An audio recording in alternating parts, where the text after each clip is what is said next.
I'm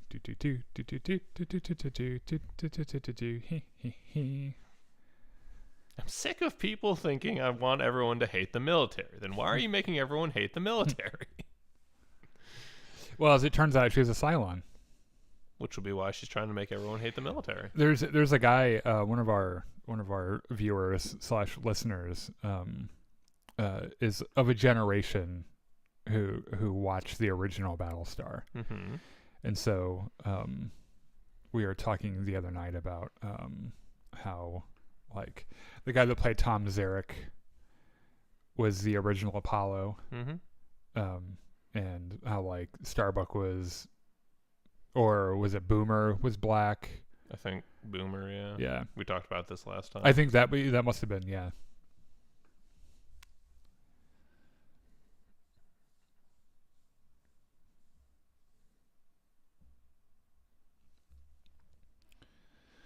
Yes. Yes. You know what? I'm putting that on there too. I did that last week and they didn't yell at me about it, so I'll do it again. I mean, they're probably just being passive aggressive, and they're going to take away your sharing rights in a week or two. But well, then we'll lose out on that Facebook group that has like 100 followers or whatever. Which it's fine. Oh, I better do a Blue Sky. Yeah. Is it to the left? Maybe. How is it that you know more about my iPad than I do? Lucky guess. Let's see.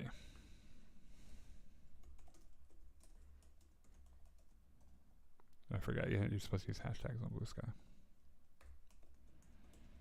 I think you're supposed to use hashtags everywhere. I mean, anywhere that recognizes them as hashtags and not the pound symbol and then a string. Yeah.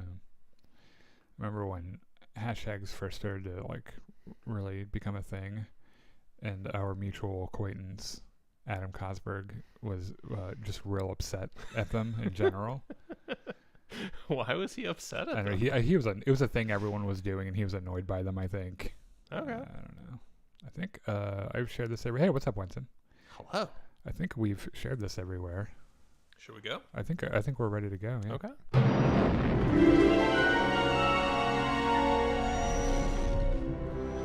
Welcome back to Jedi Enclave. I am Daniel. And I'm unnerved by that thumbnail image. Why? The ad block. The real creepy face. Yeah. There's a reason we're talking about that, by the way. Thanks for derailing our opening. By the way, I have to do that sometimes. I'm Daniel. On your toes. I'm Chris. This is Chris. This is the Jedi Enclave presents. Oh, come on, they know who I am by this point. Our tens of adoring fans probably do know. This is the Jedi Enclave presents this is Podcasting Podcast, our weekly podcast about Star Wars, fantasy, nerdom, other things that we enjoy. And you might be thinking, they haven't talked about Star Wars very much. Well, we got some Star Wars recently. This week. We have a fuck ton of Star Wars coming up. Actually, yeah, like we're talking about, so we had Star Wars like news today. There were like a few Star Wars things. Next, so Andor's in 10 days. It is, and we're doing a weird thing with our schedule now, because next week, so we're gonna do the show today, and then in a few days on Wednesday we're gonna have another show, and then all of our shows will be on Wednesday after that. And I think on Wednesday we'll be talking about The Last of Us, because that'll be out by then. Okay. And The Last of Us comes out Sundays, right? Is that how HBO does it? Probably. It's probably why we're on Wednesdays. Yeah. Okay.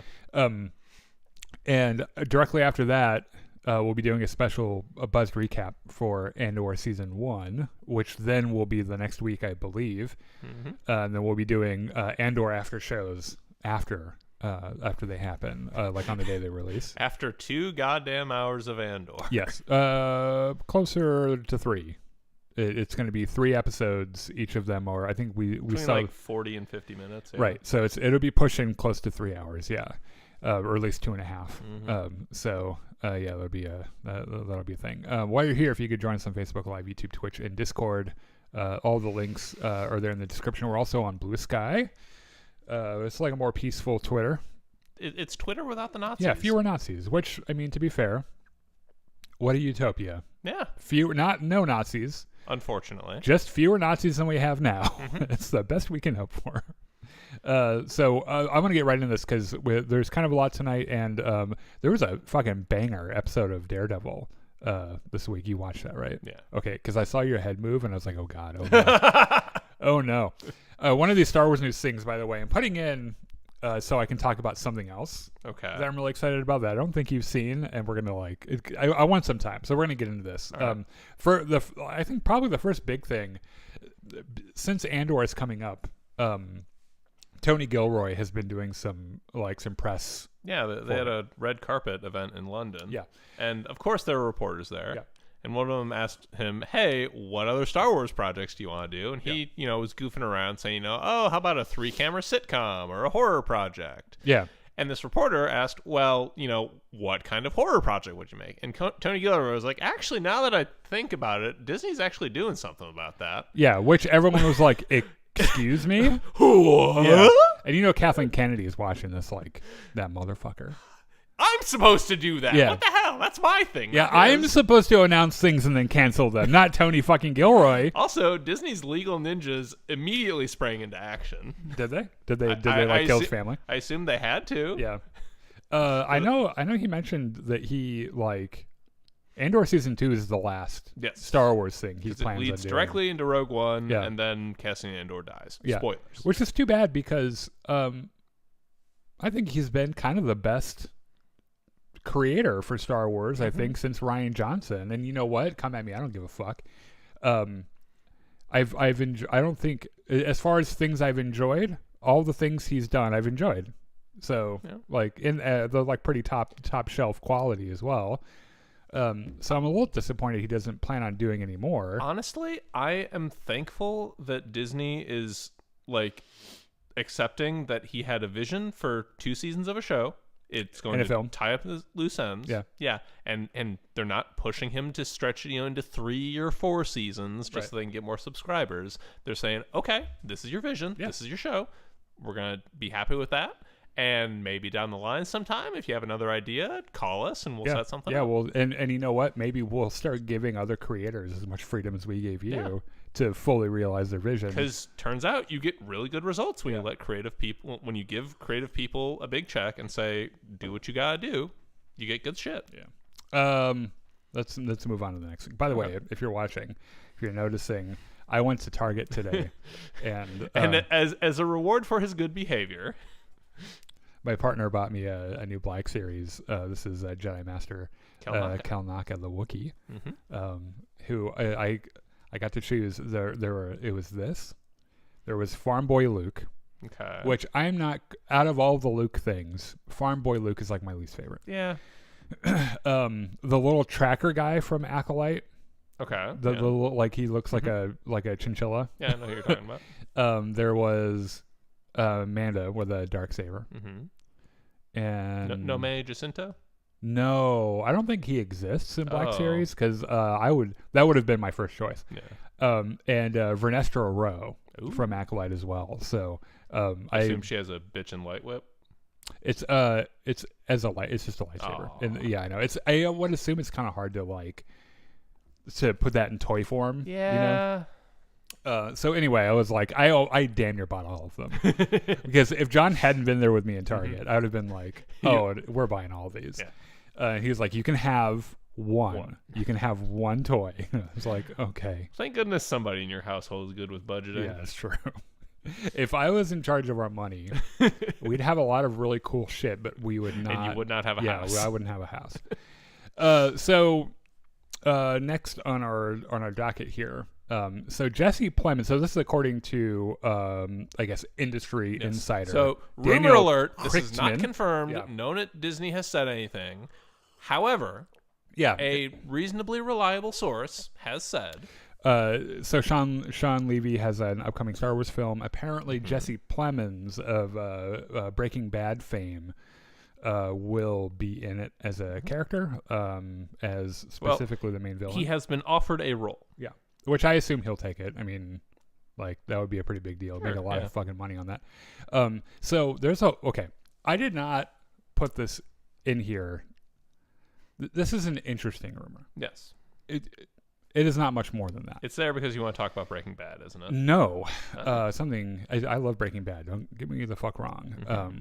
So, also, real quick, people might remember that before we knew much about Force Awakens, there were casting rumors that he was going to be in Force Awakens, which he was just coming off of that Breaking Bad, because he was only in a few episodes of Breaking Bad, but is a very memorable character. Yeah. And he, like, younger Jesse Plemons had sandy blonde hair and looked a little bit like Mark Hamill. Mm-hmm. And so the rumor was that he was playing Mark Hamill's son, or Luke Skywalker's son. Interesting. Yeah. Ended up not happening, and I'm not sure if he was attached to it and then later on wasn't, like, dropped out or backed away from it. What I want to tell you about, have you heard of a Netflix series called Black Mirror? Yes, I have heard of it. And I believe I've probably showed you at least a couple of episodes from this. Okay. It's Twilight Zone, but the internet and robots. And technology and like a kind of futuristic, yeah. There's an episode in I think the 4th season of Black Mirror called USS Callister, which is this amazing. So basically, what it is that, like, in the near future, in like 10 or 15 years from now, there is a game development company that has a game called Infinity, and basically what you do is you take this little nubbin and you put it on your temple and you tap it and you say start game, and you're like, and you just, like, your eyes glaze over, and then you're in this world, right? And it's like a spaceship, fucking GTA, right? Yeah. And the one of the CTO of the company, played by Jesse Plemons, is this in real life is this really timid, tread upon, nerdy boy who gets taken advantage of by the CEO and everything. Mm-hmm. And as a way to channel his frustrations, steals DNA samples from people at work who he sees as mistreating him. Okay. Makes a digital clone of them and puts them in his own special development build of this game that is reskinned to look like his favorite TV show, Space Fleet, which is a very obvious Star Trek, the original series thing, down to the costumes and the bridge and these people, they go to bed, they go to work, they come home, they go to bed, they wake up on this spaceship. Because once they're cloned, there are two different people now. Yeah. And he is their god. And they're all forced to play along with him there while he goes out and does heroic things. And at the end of the episode, everyone sings for he is a jolly good fellow, and he kisses all the girls and everything. And the star of this episode, who is played by the Penguin's Gigante, remember her? Yes. Is the girl that he should not have brought into the game because he brings her in. I mean, anyone who's watched The Penguin could tell you that. Right. And she's like, as soon as he leaves to, like, go to work or whatever, she's like, oh no, we're taking this bastard out, right? And there's a whole adventure, and they end up winning against him at the end of the episode. The reason I'm bringing this up now is because just 2 days ago, Black Mirror premiered its 7th season. Mm-hmm. And for the first time in 7 seasons in one film, by the way, one pick-your-own-adventure film. I'm not shitting you, that exists. Okay, cool.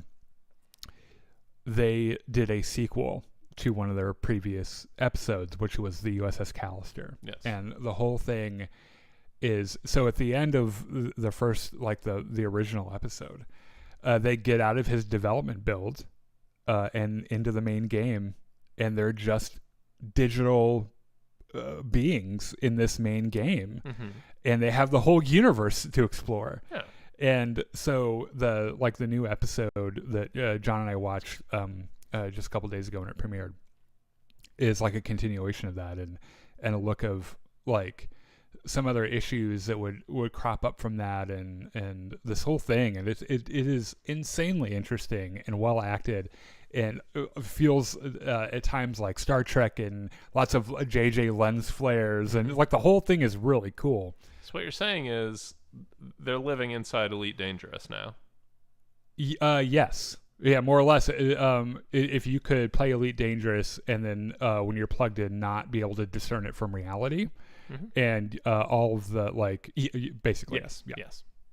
So if you've Jesse Plemons would be great in Star Wars. What I'm saying though is that Black Mirror, specifically the USS Callister episodes, are fucking bangers, and they're so good. It's funny because I've overheard and read some people talking about this most recent season of Black Mirror, and they seem to think it's not so great. I've only seen the USS Callister episode, and then episode 1 of the season so far. That was a huge downer and made me really depressed. Huh.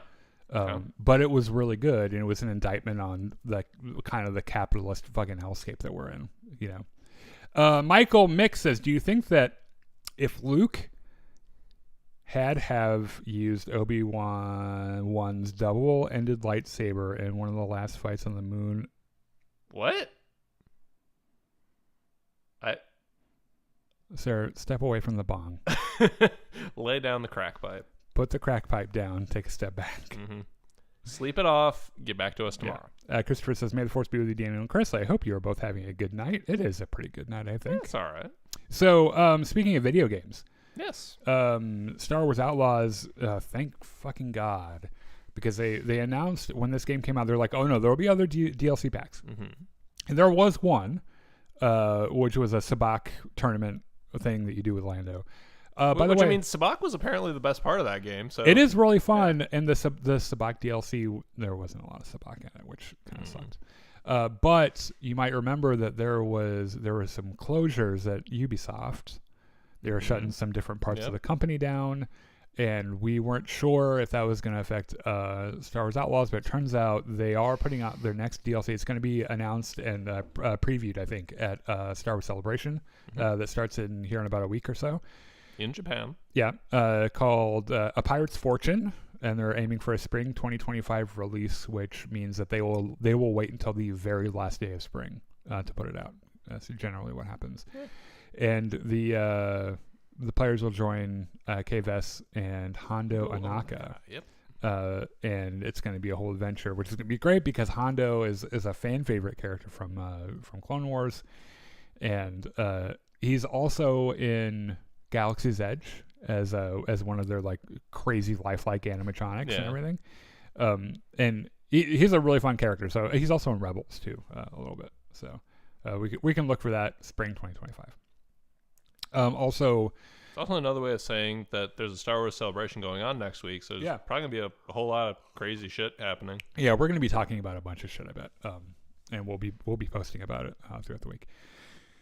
Also, ahead of Star Wars Celebration, the Lucasfilm Publishing panel is kind of pre-announcing some new projects. Yeah. One of them that caught my eye was Star Wars Master of Evil. Which I don't know. Did you see the cover for this? Yeah, it's pretty cool. It's kind of creepy and you know kind of strange. And as being written by Adam Christopher, it's going to be exploring Vader's quest for power to conquer death between Episode 3 and A New Hope. And so that'd be pretty cool. Also, we're getting a Doug Chiang 800-page deluxe. Art book, yeah, but specifically the concept art for like Episode 1. And Doug Chiang is amazing, by the way. If you've not seen his work, it's awe-inspiring. It's so fucking probably good. Second only to Ralph McQuarrie. In terms I would agree with that. Inspiring the visual aesthetic that we recognize as Star Wars. Absolutely, nowadays. yes. And then I find your lack of candy disturbing. A Halloween-themed book featuring exclusive artwork by Jeffrey Brown. Which I don't think we are the demographic for that book. No. I think they're also doing aren't they also doing like a Star Wars The Acolyte visual dictionary? An art book and then a visual guide to The Acolyte. Blueprints of ships, weapons, and technology. That one and the visual guide to Acolyte, both written by Pablo Hidalgo. Oh yeah, he's part of the Lucas story group too. And then maybe he's not doing that anymore. I don't know. I can't remember.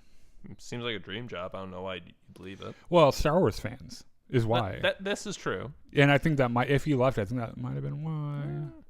And then finally, Star Wars Women of the Galaxy, celebrating the women of Star Wars. Oh boy!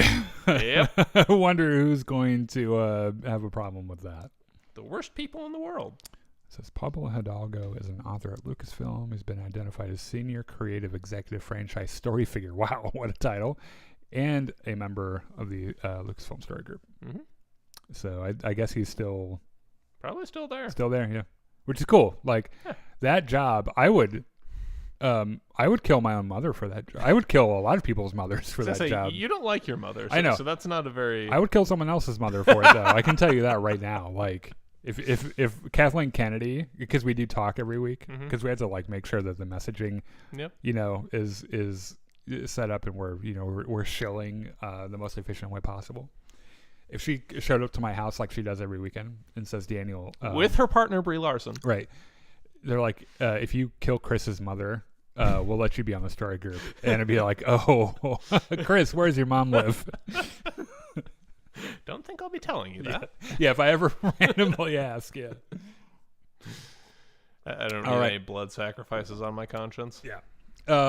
So, yeah, that concludes our Star Wars news. Let's talk about Daredevil. Okay, so there was episode 8. What was it called again? I can't remember what it was called. Don't remember off the top of my head. I'm gonna look it up because this one of those things I usually.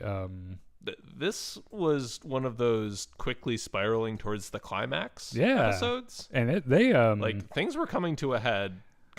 And Isle of Joy, yeah, is what it's called, and it's one of those cool episodes where like they ratchet up tension, and like the end sequence is like lots of stuff happening, and I like how from the outside in, depending on who you are to Matt Murdock, it looks like he might be spiraling, but like we know what he knows, so like we know that there's kind of a reason for it. But to everyone else in his life, he looks like he's a crazy blind man, right? Yeah. Oh man. So this thing like opens up on a close up of a blue rose because there's this thing with Bullseye. Ben, what's his name? He has a really goofy name. Yeah, it's French or something. Some weird shit. But anyway, whatever. He's Bullseye. Yeah. There's this blue thing that happens where like they color grade everything blue, like when he I guess goes into like Bullseye mode or something. I don't even know, but he is like staring at that. It's a blue rose in the apparently the prison garden, because they have a real nice garden with these like really rare roses. But he is looking like pensively out that window. And you can tell he's one of those guys that, by the way, spoilers for Daredevil episode 8. He's one of those guys that probably has practiced looking out the window just in case anyone is watching him. And he's like, oh yeah, I'm going to look motherfucking epic sitting here looking out this window. So a guard arrives and he's like, hey, surprise. So first of all, he's like, well, what am I being? He's like, you're being transferred. And then he's like, well, what am I being transferred for? Like, I don't even have court for like, however long. It's like, well, actually, another surprise. Governor Fisk. Mayor. Oh, right, mayor. Wow. Yeah, I put him in here as governor. In the very next line, I put him in as mayor, yeah. So Mayor Fisk has ordered your transfer to Gen Pop. So have fun. Have fun with that. With all the people that want to kill you now. Yep. Because he used to be an FBI agent. Also, he's still like handcuffed, like with his arms attached to his torso. Yeah, they're like, have fun defending yourself. Yeah. So Mayor Fisk and his wife Vanessa visit Red Hook, which is where he's trying to build this revitalized port facility or whatever. And it turns out, wouldn't you know, that Fisk has secured the funding from all the rich people. Good for him. And because you might remember a couple of episodes ago, he was having some trouble with this, where he shows up to the rich people meeting and they're like, oh, please, get the fuck out of here. And he was talking with Jack Duquesne, right? Yeah. Lalo from fucking Better Call Saul. And some shit has been happening in between episodes, and now all of a sudden he's got the funding, and the things are a little like that's a little weird. So anyway, so we skip to Heather and Matt, who are hanging out in Matt's apartment, and they're arguing about vigilantes. Well, Heather is still really shaken up because she just killed a man. Yeah, she had a near brush with because news was going. Matt is shaken up because he just watched his girlfriend almost die, but can't tell her that he watched her almost die because that was Daredevil and not Matt Murdock. Right, and she's like, they're all crazy little boys with masks, and Matt's like, hey girl, Daredevil saved your life, or at least is what I heard. And if you believe the rumors. Right, yeah, and it's like,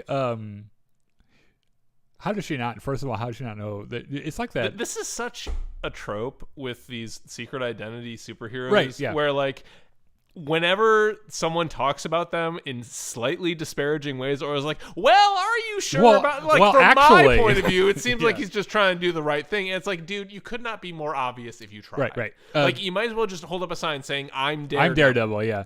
They do subvert this trope a little bit in Batman Dark Knight, when they're having dinner and they're like, oh, what do you think of Batman? Bruce Wayne's like, he's fucking crazy. Yeah. I happen to know. I know better than anyone else. He's fucking nuts. So Buck shows up, who is like Fisk's Fisk's British guy. Yeah, right. The one who just capped Luca. Oh my God. Do all Americans have a British guy? I guess. Because I have a British guy. Yeah, you have a British guy. Yeah. I'll lend him to you. You can have a British guy too. Oh, great. He made me an honorary British citizen last night, by the way. So, not to brag, but when you are talking to me online now, you must refer to me as Daniel Sutherland, honorary British citizen. And the test, by the way, was... Because I asked him, I was like, hey, because I figured it was like being a Westerosi knight, where like only a knight can make you a knight. Yeah. And so I asked him if I could be an honorary British citizen, and he said, okay, but I have to ask you a challenge question.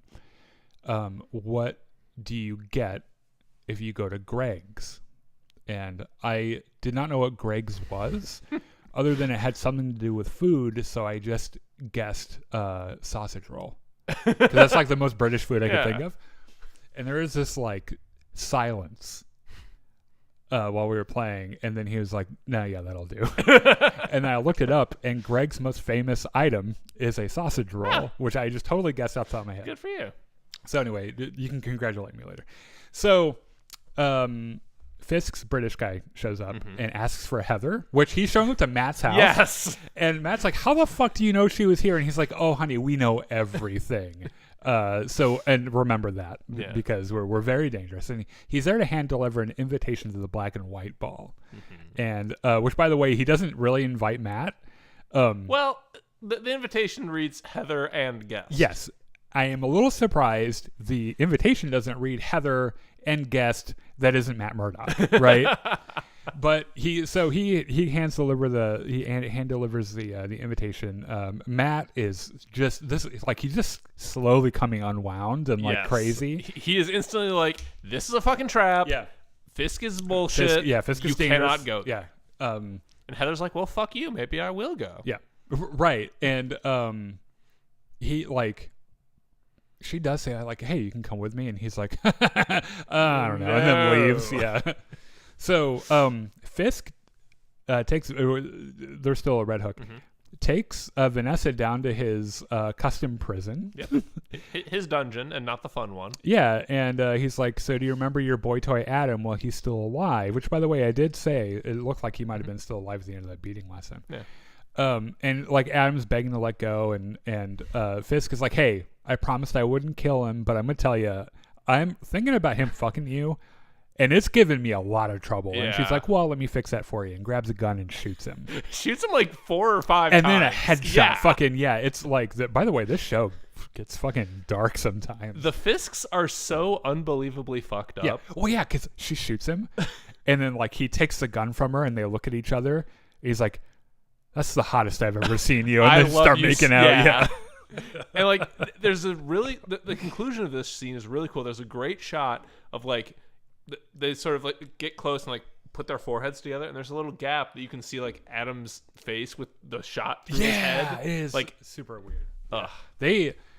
We find out later that Vanessa tells Heather they don't need couples therapy anymore, and you're like, girl, are you sure? Because I think you do. Well, I mean, she kind of got rid of the big issue. Yeah, they reconcile. Yeah. I don't know. So the mayor and his gang, which is pretty much his Tony Soprano's son. Oh yeah. Celebrate their press coverage because turns out the SS squad that he put together is doing really well. The public approves. Vigilantism is down. Right. He promotes Daniel Blake to deputy mayor of communications, which, by the way, his like immediate boss is like, are you sure about that? Because he's like, no offense to you, Daniel, but he's kind of a dumbass. Yeah, don't take this the wrong way, but he's a fucking idiot. So, and like, I like how this is like, actually, I am going to take that the wrong way. Fuck you, I'm in charge. Yeah, and Daniel Blake is like, I'll fucking die for you. Which, by the way, what he literally says, the Trump parallels are so. Like it's not even subtext; it's just text. Yeah, it's pretty oblivious or obvious. He said his exact wording was, "I will burn for you," and I'm wondering if that's some kind of like foreshadowing. I'm just saying, by the end of this series, or by the end of the season, maybe in the season 2, if like Daniel Blake doesn't just catch on fire, we'll know where this is foreshadowed. Yeah. So Matt has a client that he knows is lying, and it is a total dick to him to the point of like apparent malpractice, and is also apparently embezzling from teachers or something. Yeah, that's just incredibly fucked up. Right? Yeah, that's his whole thing. Like they don't even get paid enough to like, and they have to buy their own school supplies, dude. Like. Come on, if you're gonna embezzle, at least pick a good billionaire. Or something. Right. Go fraud some. Do what Bernie Madoff did, and go and because he just like picked on. If Bernie Madoff robbed some like actual decent people, I'm really sorry. But if they're billionaires, which we know by definition aren't decent, then fine. And wasn't he like he ripped off a bunch of like hedge fund guys, right? I believe so, or something. I don't know, but like that, those are the guys to go after. Yeah. Like the number one. They're not good people, so there's no moral issues here. And number 2, they have a shit ton more money than some teachers. Right. Why go after the teachers, dude? But anyway, what did they ever do to you? Yeah. To make it work, or to make it worse, he's so blasé and careless about it. He's like on his phone the whole time. He's like, a fucking teacher. I don't fucking care. I didn't take a penny from them. And Matt knows, like, right, because he can hear his heartbeat. Like, you're fucking lying. You're a piece of shit. Let me know when you want to make a plea deal. I'm going to go. Yeah. I like how he's like, teachers? Really?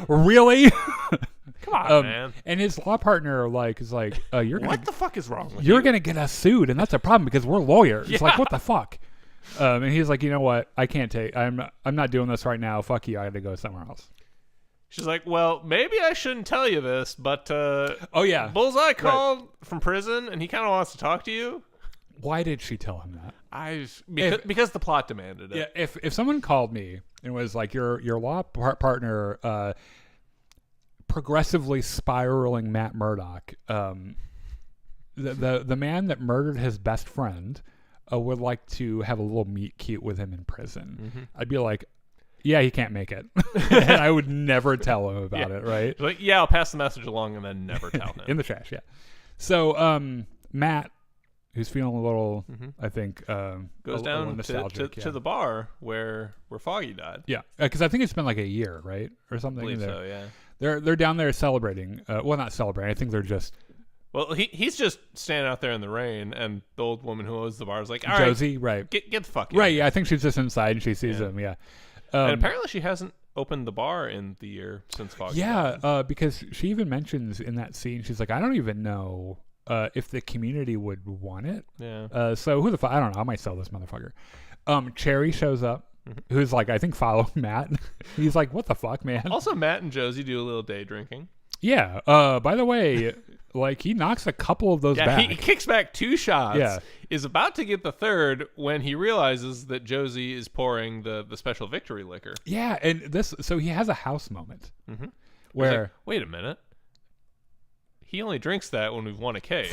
By him, we mean Foggy. Yes. So that night when he died, he was celebrating about something, but it was like... But they hadn't won yet. Right. But he knew they were going to. Right. And he's like, that's probably what got him killed. Yeah, like whatever someone that was is. trying to silence him.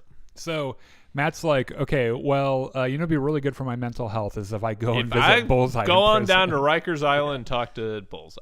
So, at first it seems like Bullseye wants Matt to represent him. Mm-hmm. And he's like, look, work for me, get me out of Gem Pop, and I will tell you about who hired me. And Matt's like, or I could just beat your face. How's that? Yeah. And he's like, that'll do. Go ahead. Carry on. Yeah. So Matt grabs him by the back of the head, smashes his face into the table a few times, says, hey, guard. He started smashing his face into the table. He smashed his own face. I don't know how it happened. The guard's like taking him away, and he leaves, and Bullseye's like, thanks, counselor. Yeah, and you know that, like, in the moment, that went exactly the way Bullseye wanted it to go. Mm-hmm. And I have a theory that Matt understood what he was doing too. I was going to ask you, did you think this was intentional? Because there's later in the episode, we'll get to exactly what it is, but like, it's kind of Matt Murdock's fault that Bullseye is loose. I think he did, and I think his rationale is, I can drop him off another fucking building if he escapes.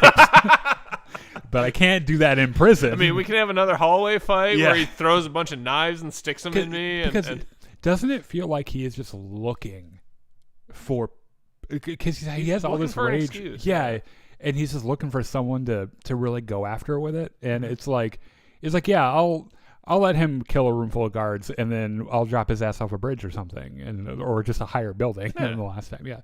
So the black and white ball gown starts. Yes. Black and white ball. Yes. The black and white ball starts.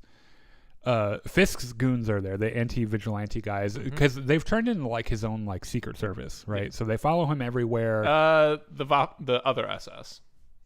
Right, the bad SS. Yes. Yeah, the German one. Yeah. The ones with skulls. Right.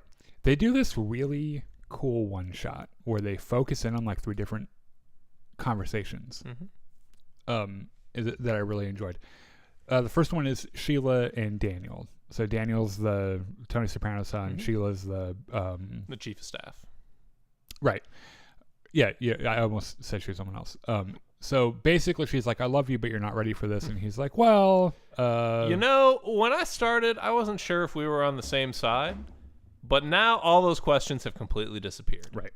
And she's like, okay, what the fuck does that mean? And Dana's like, I'm going to go drink with my buddy BB. Bye. Bye.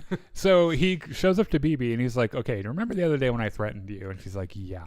And he's like, admittedly, that was not very cool. Dick move. However, so sorry. It got me a new job. Yeah. So. And look at where we are. Fucking, we're at the mayor's ball. Yeah. Let's fucking drink and be merry. But, and I want to impress this upon you. I will fucking die for that man. And she's like, why do you... That is unhealthy, Yeah, sir. She's like, I didn't even ask. And you're just saying. And then we get Jack Duquesne and Artemis Sludge, who, by the way, I didn't realize until today, is played by the same actor who is in the best medical drama I've ever seen that John and I just finished yesterday called The Pit, and plays a really good character in that show. So we remember her from the other big rich guy meeting where she was there with her husband. But her husband isn't there anymore. And Artemis seems pretty scared about Fisk now. Yeah. And he's like, hey, where's your husband? And she's like, oh, he couldn't make it. And it's like, is he in the next cell next to Adam or something? Is he next? Yeah, maybe. So, yay, Heather is here. Yes. She showed up. She got her fucking, by the way, killer white dress, and she looks fucking good in it.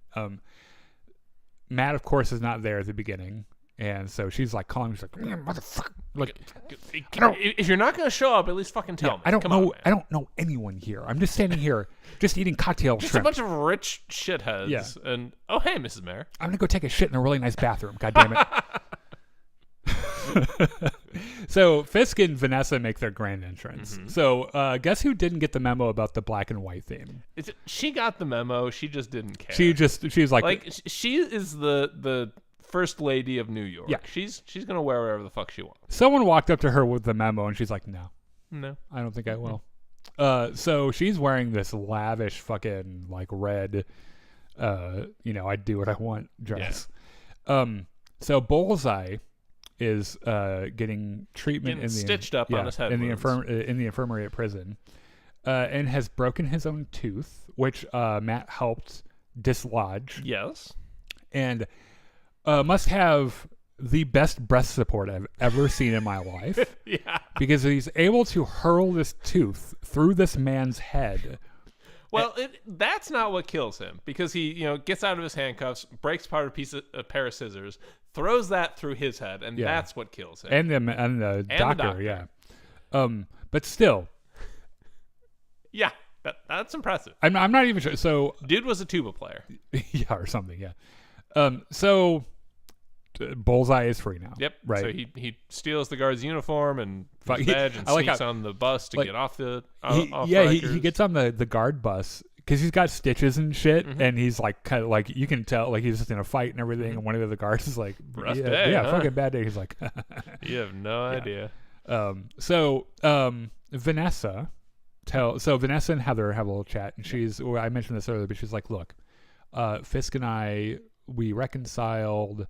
All our issues are dealt with. Yeah, we're healed. We're communicating so much better now. Yeah. We no longer need your services, but thank you. As it turns out, all it took was for me shooting my boyfriend in front of him. And Heather's like, oh, you did what now? And she's like, oh, never mind. You weren't supposed to hear that part. Enjoy the party. Yeah, and so Heather, you can tell, I guarantee you, because she runs her own practice, and like... having my own clients, not as a therapist, but like maintaining those business like things, I guarantee you that's a part of her is like, shit, I'm gonna miss that money she had that she was giving me. So Matt arrives fashionably late. Yes. He's in his fucking tuxedo and everything, and Heather is like, I had to he gets there. He like locates where Fisk is, and he's going like beelining straight to Fisk. When Heather catches him and is like, motherfucker, you couldn't text me back or something? Right. Okay, I know you're blind. You couldn't call me back? Yeah. Like, I left a dozen voicemails. What the fuck, dude? Do you know how long I was in the fancy bathroom shitting? Waiting for you son of a bitch. I like how he, just for show, he bumps into someone when he walks in. Because you know that motherfucker knows exactly where everyone is. So she is she is knee deep in her grievances with Matt, and he just zones out. He's like listening to Fisk have this conversation with Jack Duquesne. Yeah, and like Heather's voice changes to like the parents' voice from it's like, oh my god, you're not even listening to me, are you? And he's like, of course I'm listening. She's like, what the fuck did I just say then, motherfucker? And he's like, hang on, I need to listen to Fisk. Yeah, sorry, I had to zone out again. So Fisk and Jack are in this little side room, and Fisk is like, Jack, I'm so pleased that you are willing to contribute your private funds to my Red Hook revitalization project. And Jack's like, I didn't agree to any of that. Oh, when did I say I could do that? Fisk is like, well, you did when I got this proof of you being the vigilante swordsman, and I could send my special extra legal task force after you anytime I want, so maybe you just cut a check and we call it even. Jack is like, you make a convincing case, sir. The check is in the mail. That there must be a part of him that's like, go ahead and fucking try. I could take your goons. Yeah, I could slice them all up. I love how his gimmick as a vigilante is just swashbuckling. Yeah, like he's the guy from Princess Bride. Yes, he really is. And I watched his little, because he has like a little 3-second thing in Hawkeye where he's out in the street in front of like 30 Rockefeller, and he's like just sort of he's like, wow, yeah. That actor is played by Tony Dalton. I really love him. He's really great. It's a very good, very good character. Yeah. So there's a guy at the party who's a reporter who's like getting secret pictures of Fisk, who sicks his goons on him, and they take him in the back and stick his hand in a motherfucking deep fryer. Well, the commissioner sees this happen and like follows him in and is like, he tries to stop him. I command you to let that man go right the fuck now, or I'll charge you with assault. And the asshole cop is like, oh, this isn't assault. Yeah. Sticks the man's hand in the fryer. That's assault. That's a pepper too. Yeah. And they're like, look, you clearly aren't in control of this, and that's a nice life you got there. It would really suck for you to not have it anymore. Yeah. And so BB Not BB. Yeah, BB. Yeah, BB catches the commissioner on his way out. On his way out, because he's like storming. Motherfucker. And she's like, "Hey, you have the look of a man who is really upset with Mayor Fisk right now. You have the look of a man that just watched another man have his hand shoved into a deep fryer and could do nothing about it." And he's like, yeah. That is remarkably perceptive of you. Yeah. And she's like, well, I also don't like Mayor Fisk very much. Here's my card if you want to talk sometime. I like the line where he says, you know that Fisk was the lead suspect in your uncle's murder investigation. She's like, why the fuck do you think I'm here, you dumb shit? Mm-hmm. And he's like, I see where you're going with this. Mm-hmm. And he's also like, by the way, Fisk's like SS thing he's doing, I have files on every one of those motherfuckers. And she's like, I would very much like to read those. Yes. And he's like, I'd very much like to give them to you now.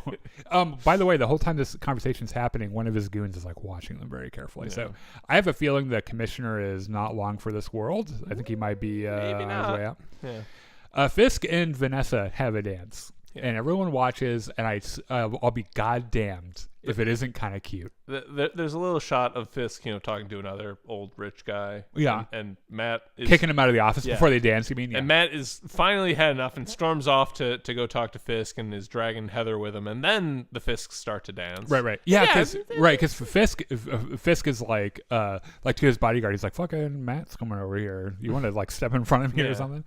They start to dance. It is actually...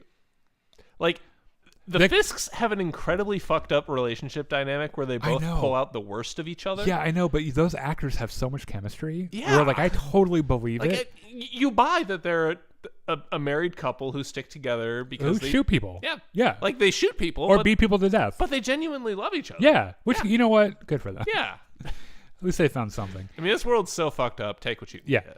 I love, there's a shot of Fisk doing the blowing the pistols out thing. Do you remember that? What MCU show was that? With Zemo when he's dancing at the nightclub. Captain America: The Winter Soldier. It kind of gave me those kind of vibes.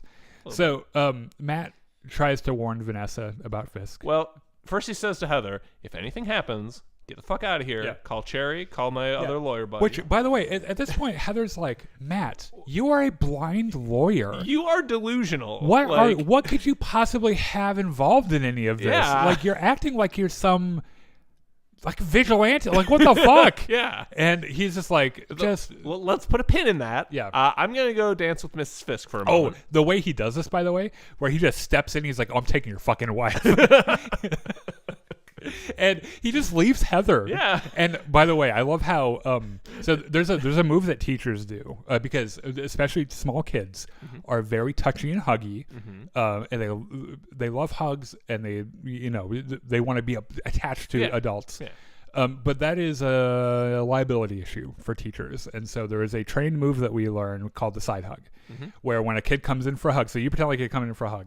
And you go, oh, hey, and you turn your body away, right? Yeah. And you can tell Fisk knows he's like, I cannot get canceled. And so he's sitting there dancing with Heather doing the side hug. Yeah. And it's actually like, you know what, you're kind of classy though, man. Good for you. Although he does take this opportunity to say, your boyfriend is kind of, He's like a little crazed. Yeah, he's kind of going over the edge, almost as if he were a daredevil. He's wearing sunglasses inside. He's blind. Oh, you mean like that vigilante daredevil? Well, I'm very sorry for saying that. I also, by the way, I love how when they're dancing, Fisk and Matt are fully across the dance floor, and Fisk says, "What are you looking for, devil?" Because he's saying it under his breath, knowing that Matt can hear him. Yep. And then he says, "I told you there'd be consequences," and which is really awesome. Buck gets a call. And oh no, Bullseye has escaped. Yep. And who, by the way, has infiltrated the ball on the balcony where the sniper was. Yes. So he's up there with a gun now. Yes. Yay for everyone. And Matt is like, okay, Miss Fisk, I fucking know you paid to have. Did you just call her Miss McFist? No. McFist. Okay. Mrs. Fisk. Mrs. Fisk. Mrs. Fisk. Yeah. I know you fucking paid to have Foggy killed. And she's like, the fuck are you talking about? Yeah. He's like, no, but seriously, does your husband know you had Foggy killed? And she's like, I don't know, motherfucker. Does your wife or does your girlfriend know that you're Daredevil? Are you still beating your wife? Yeah, right. Does Heather know that you're Daredevil? And he's like, no, I haven't told her no. And she's like, well, interesting. Looks like we all have secrets today, doesn't it? Matt does his super hearing thing and hears, Bullseye up in the rafters racking the gun. Which, by the way, they do this really cool thing where the aspect ratio changes, where we're in like widescreen. Mm-hmm. And then when he starts getting his like Spidey sense thing, the aspect ratio stretches to be full screen so that you can see Bullseye up in the fucking balcony. And it's really cool. Like there are a couple of shots that they took some real care with in this show that like it's a lot of fun to watch. Mm-hmm. And there's a little bit of suspense at first because you're not exactly sure who's Bullseye out to kill here. There are a lot of people in that room he could have beef with because he obviously has beef with Fisk. I mean, Matt dropped him off a fucking roof. So, and I mean, it would really fuck with Matt if he killed Heather. Yeah. It would really fuck with Fisk if he killed Vanessa. Also, Vanessa might be the only one who knows that she hired him, right? And then he's like, but then fucking Daniel Blake's over here. He's annoying as fuck. Yeah. And I might just shoot him just for the fun of it. Yeah. And so he finally takes aim at Fisk and he fires. And for some reason, and I'm not exactly, I have a theory. Matt jumps in front of the bullet and takes the hit. Mm-hmm. And I'm wondering if he's like, motherfucker, if anyone's going to kill Fisk, it's going to be me. And he's that petty with rage maybe. That he's like, oh no one's killing this man. So in one shot, it looks like he took it to the shoulder. Yeah. In the shot where it's showing him lying down, it looks like he took it to the chest. Yeah. So one of those is way worse than the other, obviously. And I'm not exactly sure which it is. And this is right around when Heather starts thinking, like when he was like, hey, if anything goes down here, get this out and make a big stink about it. Where she's like, what the fuck is happening?